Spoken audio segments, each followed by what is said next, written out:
قیمت مول ورد تریا پتو پا حجاب کی اوسی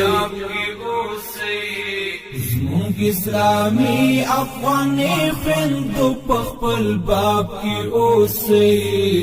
زمونگ اسلامی افغانی خندو پخپل باب کی اوسی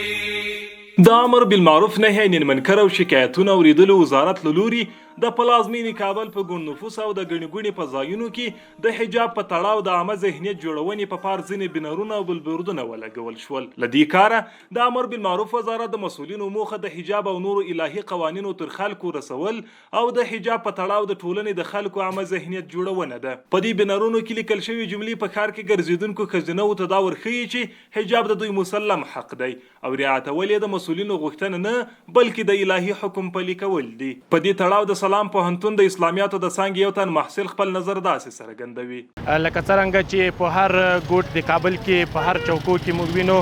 د اسلامي امارات د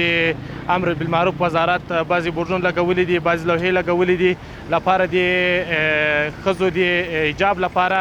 نو دا ډېرې ګټورې دي. د غرض کاري اوسیدونکو د امر بالمعروف وزارت لوري د ټولنې د خلکو د عامه ذهنیت جوړونې په پار دا کړنه ستایي او په تدریجي ډول د قوانینو پلي کول د ټولنې د اصلاح غوره لار بولي. به او خاطر خوب است که ذهنیت سازی شود افکار مردم، چون افکار عامه تغییر کنه